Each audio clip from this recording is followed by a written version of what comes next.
Playing around with this thing, man. Come on, man. Get me live. Get me live. Good morning. Good morning. Good morning. It's the 23rd, September 23rd, my birthday month, right? Good morning, people. Good morning, people. Good morning, people everywhere. Facebook, Instagram, TikTok, Clubhouse. Matter of fact, let's go. Let's jump on that Clubhouse real quick. Okay. All right. Yeah, good morning. Good morning. All right. So the title of this is Study in the Skies. Why do y'all think I call this Study in the Skies?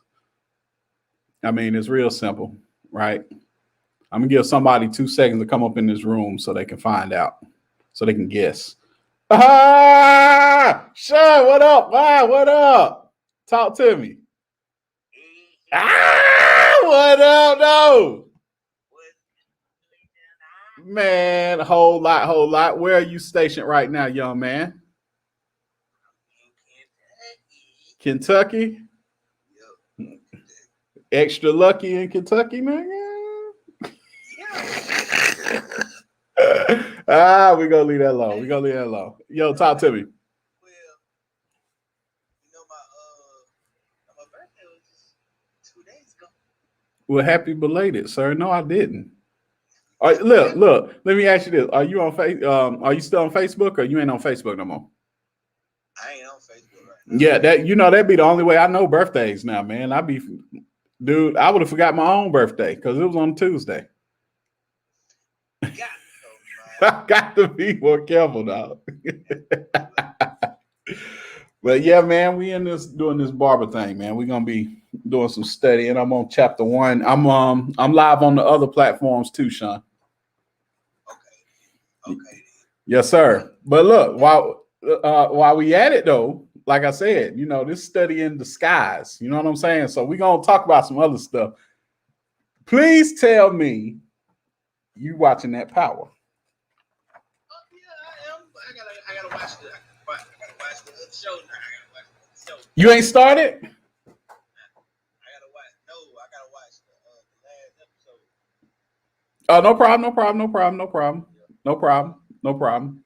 You got any theories? Theories. Yeah, on anybody, any character. So the big brother, he about to go crazy. Marvin. Yeah, he about to go crazy. When you say go crazy, just like, shooting a bunch of folks. Yes. Okay. Yes, sir. Yeah, he gonna go ham. Yeah. I don't know. I think, and I will say that I think it'll be controlled though. Like I feel like since he had that talk with Rock, that he kind of start being a better member. You know what I'm saying? A better crew member. Yeah. Yeah. Yeah. I play a big part in a lot of shit now.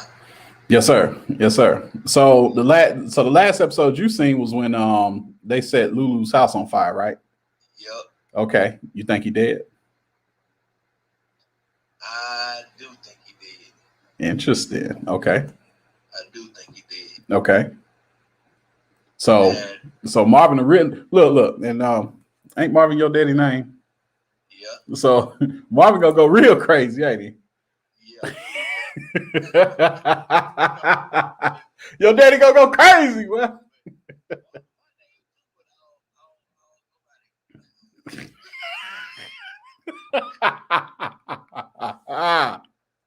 Hey, hold on, bro. Hold on. I know why this thing. I don't know why Facebook does this to me. It's driving me crazy. It keep making me the only person that I'm going live. Like it keeps saying, even though I changed the setting, it's like, yeah, the only person that can see your live is yourself. And I'm like, no. Damn. Yeah, it's stupid. So hang on, man. Hang on. Let me alter the edit privacy. Watch it say only me. I don't know why I do that. Public, man. Public.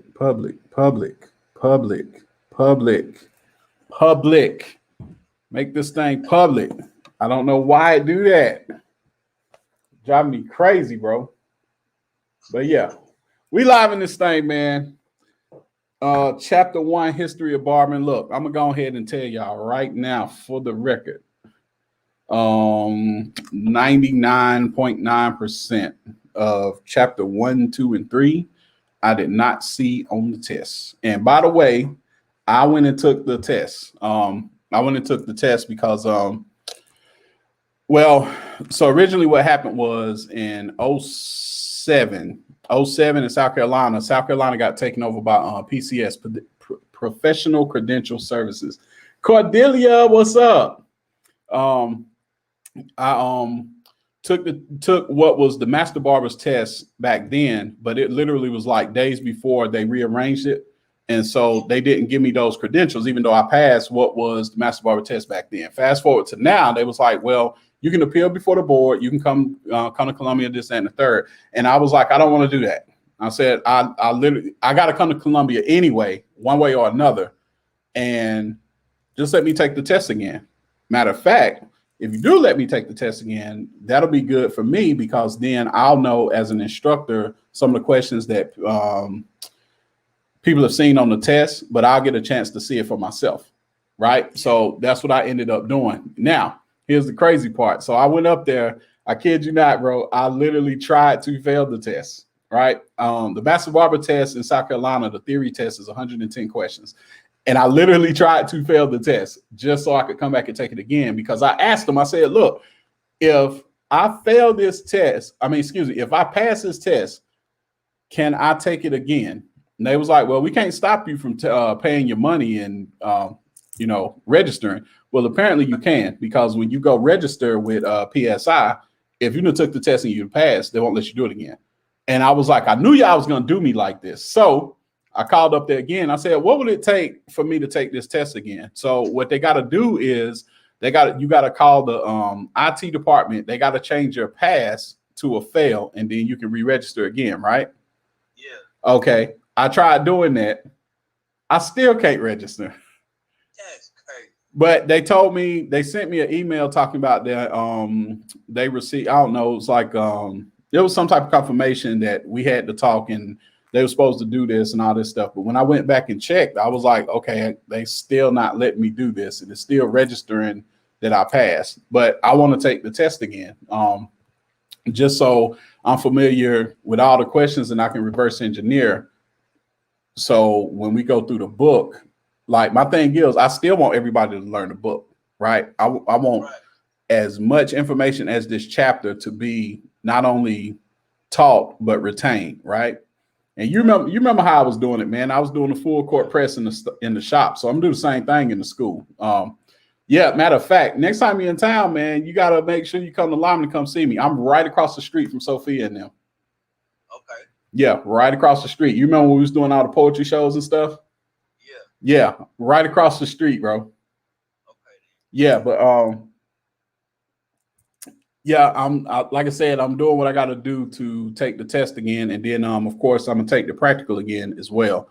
And what that'll do is that'll put me in a position to be able to apply for state board, because I do want to apply to be on state board, number one, and then number two, right now, if I had a student come in, they can only register for the registered barber. They couldn't register for the Master Barber, right, until I take the practical.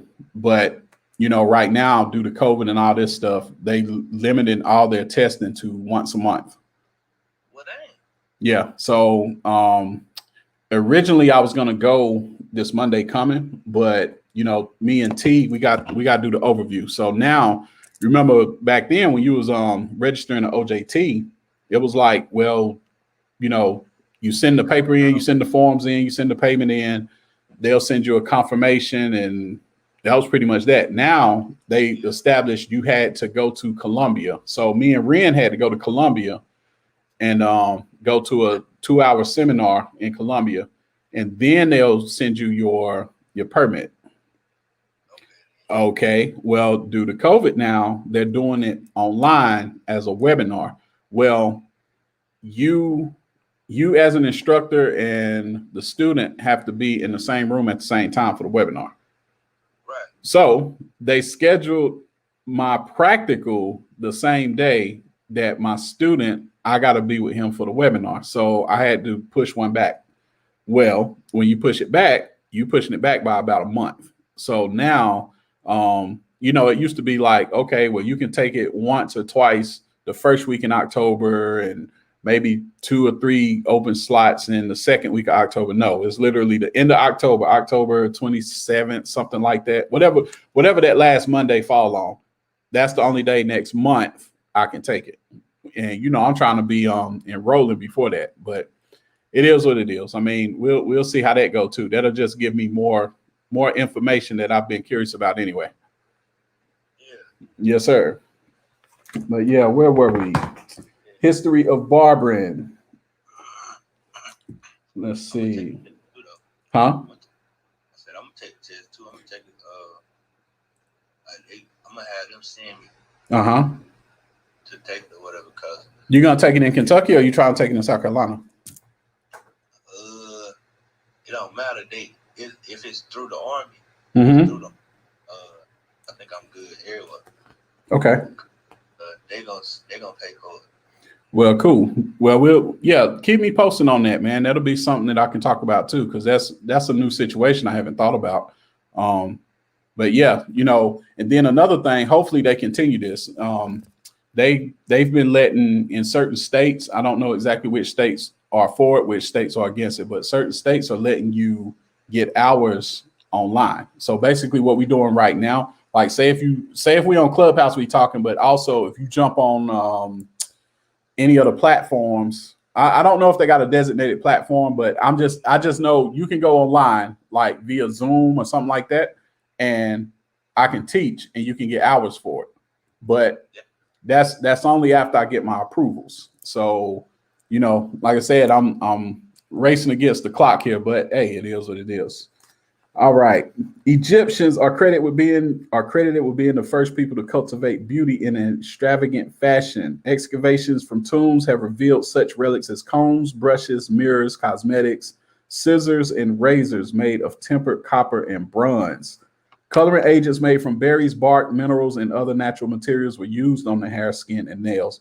Eye paint was the most popular of all cosmetics, with the use of henna as a coloring agent, first recorded in 1500 BC. The use of barbers by Egyptian noblemen and priests 6,000 years ago is substantiated by Egypt's written records, art, and sculpture. High-ranking men and women of Egypt had their head shaved for comfort when wearing wigs and for the prevention of parasitic infections. So look, speaking of what we talked about yesterday, Miss Cordelia on here, Sean, I mean, I love listening to this lady. I recently came across her channel from another classmate of mine. She's in Cali getting it in, bro.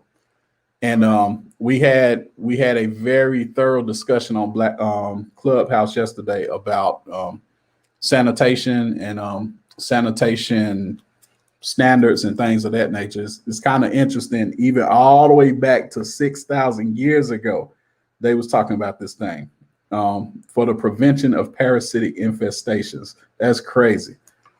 Every third day, barbers would shave the priests' entire bodies to ensure their purity before entering the temple. The work of the barber, I'm going to tear this name up, Meramot, was apparently held in particularly high esteem as his image was sculpted for posterity. So Meramot was the first on the ground. That's what's up. Meramot, let's get it. Let's see here. In some African cultures, hair was groomed with intricately carved combs and decorated with beads, clay, and colored bands. The Maasai warriors, for example, wove their front hair into 3 sections of tiny braids and the rest of the hair into a queue down the back. Sound familiar? Sean, did you ever have braids? Do I remember you having braids? Yeah. When was that? You said when? Yeah. And who used to do your braids, by the way? Nicole. Yeah. Okay. 2018 through probably 19. Mm-hmm. Have you been keeping up with her? Nah. You ain't talked to her in a while? Nah, I ain't talked to her in a while. I keep up with my guy. I got you. Yeah, I was wondering if she still got a shop.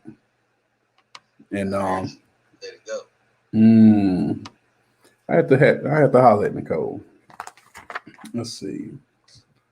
Let's see. Several biblical, oh my God, they got me tearing up words again, y'all. Biblical passages give insight into the state of the barber in the Middle East. According to Leviticus, Moses commanded those who had recovered from leprosy to shave all their body hair as part of a ritual cleansing. Ezekiel refers to another ancient shaving custom when he says, "Take thou a barber's razor and cause it to pass upon thy head and upon thy beard." I might hit somebody with that one today, man. Take thou, let me find it. Take thou a barber's razor and cause it to pass upon thy head and upon thy beard. In other words, man, you need a haircut. That thing. Moses talking about, man, you ain't crossing the Red Sea with me, man. Your hair nappy. You ain't coming. Dream. So I ain't fooling with you, man. I ain't fooling with you.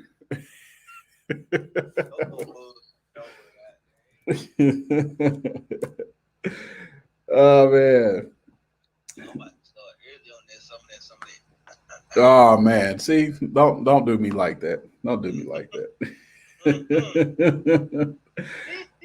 Although Greek barbers from Sicily introduced shears to Rome sometime between 800 and 700 BC, barbers were virtually unknown in Rome until 296 BC. It was in Greece during its golden age, 500 to 300 BC, that barbering became a highly developed art. Well-trimmed beards were status symbols. Greek men had their beards trimmed, curled, and scented on a regular basis. Barbershops became the gathering places for exchanging sporting, social, and political news, while barbers themselves rose in prominence to become leading citizens within the social structure. Yeah, that's dope. The status of the beard in Greece drastically changed in the 3rd century when Alexander the Great's Macedonian troops lost several battles to the Persians as a result of the warriors' beards. The Persians would grab the Macedonian warriors by their beards and drag them to the ground, where they were either speared or beheaded. Alexander issued a decree that all soldiers be clean shaven. Eventually, the general populace adopted the trend, and barbers were kept busy performing shaves and haircuts. Hey, can you imagine that? Can you imagine that? You literally fighting a war and they grab you by the beard and just pull you down. That's why they won't allow us to have like hair on our face like that. Really? Yeah. Oh man, that's crazy. I don't like men to have hair on their face. Well, I knew that much, but I never would have thought about that as like a close quarters combat type of technique. They do that, and they when you in basic, they have you get your head shaved. Yeah. So I guess they'll know the shape of your head or whatever. So Yeah. in case you die in war, they can figure out who it is by the head. Wow. Man, that's crazy. That is crazy, bro. That's very interesting stuff, man. Very interesting. All right, I'm gonna do 2 more, and then we're gonna be up out of here for the day. Well, for now, let me just say that I'm probably gonna go live again today. Okay. All right, Ticinius, or is it Ticinius? Ticinius Mana of Sicily has been credited with having brought shaving and barbering services to Rome in 296 BC. The men of Rome soon enjoyed tonsorial services such as shaves, haircutting, and dressing, massage, and manicuring on a daily basis, with a good portion of their day spent with the barber. While the average citizen patronized the barber's places of business, rich noblemen engaged private tonsors to take care of their hairdressing and shaving needs. The Romans expanded the concept of these personal services to include communal bathing and what became known as the Roman baths.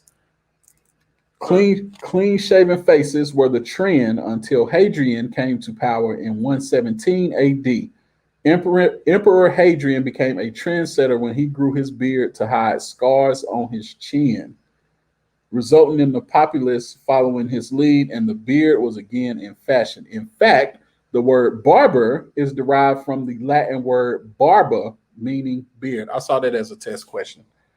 Another word derived from Latin, tonsorial, derived from tondere, meaning to shear, means the cutting, clipping, or trimming of hair with shears or a razor. It is often used in conjunction with barbering, and barbers are sometimes referred to as tonsorial artists. Okay. Man, let me have a customer come in here and say, man, this is my tonsorial artist right here. I'm going to bust out laughing. You know, I'm going to hit one of my students with that, though. Yeah. I might even hit Tia Ren with that today, man. I got to go down there. Yes, sir. Yes, sir. Tip, what's going on? What are you up to this wonderful Thursday?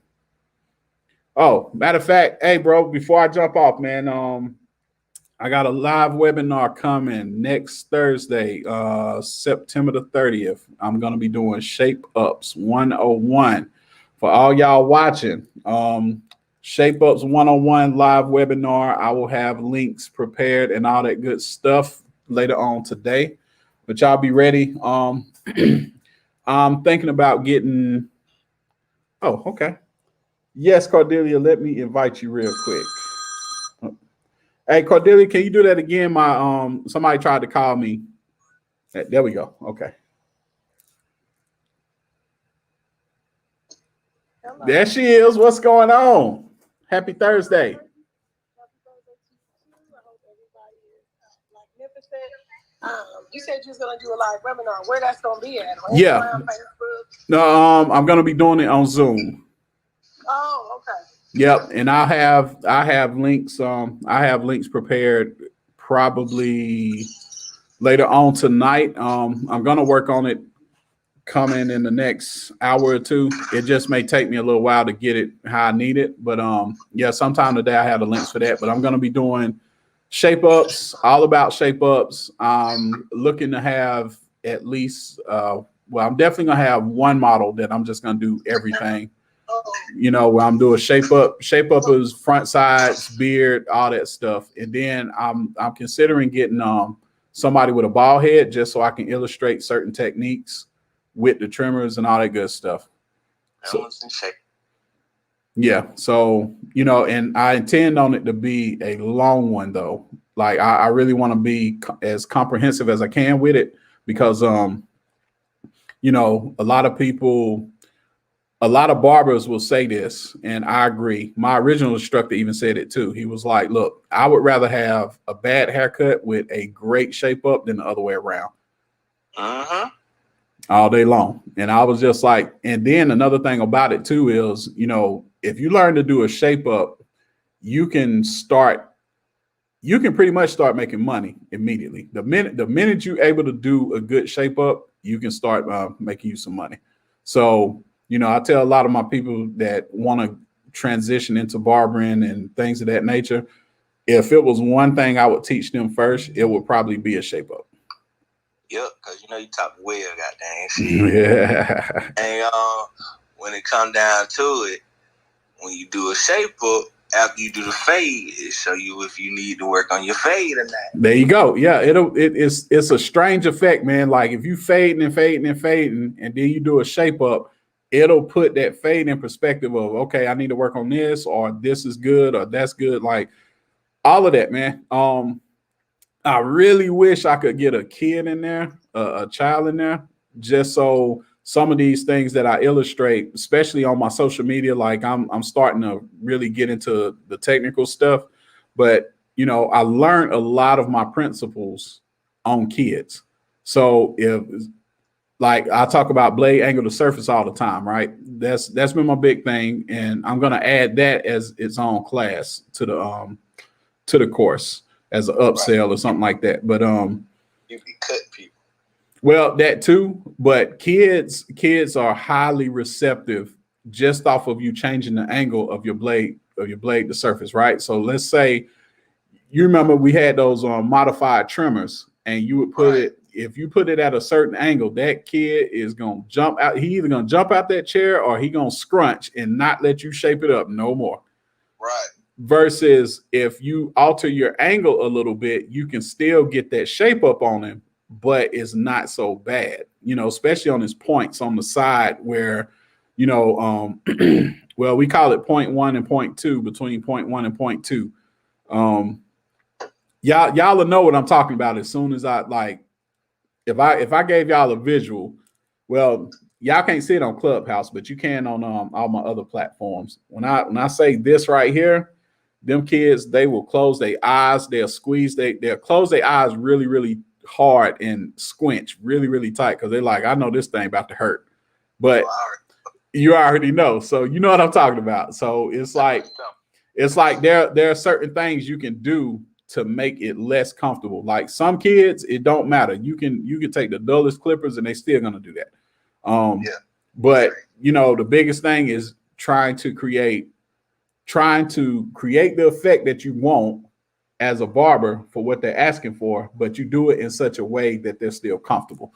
And so a lot of times those kids will let their guard down the next time they come because a lot of times they associate coming to the barbershop with the amount of pain that they had to endure or the amount of irritation or discomfort that they might have got. So if they don't get any, they're literally like, I got one, he'll ask his mom, he's like 3 years old. He'll ask his mom, when is he coming to the barbershop? And it's the coolest thing ever. It's the coolest thing ever. But yeah, hopefully I can find me a kid for the class. I am currently looking, but I know I got at least one person that's going to get everything as far as a shape up. So I'm going to shape up his beard. I'm going to give him I'm going to give him a shape up all the way around, including the beard, because I want certain points to be seen. But yep. And for those just joining, y'all just missed the first part of chapter 1, the history of barbering. But, I'm going to be throwing this, like, it's so much content in this book, and I got all the platforms to put all this content on here. Gerard talking about, hello, Grandpa. What's up, Gerard? Look, man, I'm a handsome grandpa. But yeah, I'm going to get off here. I'm going to see y'all soon. Once again, the webinar next Thursday, September the 30th. I don't have an official time yet, but I'm trying to consider. I'm considering between 8 and 9, somewhere around there. It'll probably be 8 o'clock though. I got to make the final decision on that. But yeah, just be looking out for all of that content today. Look for the class link, look for the webinar link, all that good stuff. I am Mr. P, your instructor. The P stands for patience. I will be seeing y'all soon. Peace. All right, holla at me. All right, bro. Bye, Cordelia.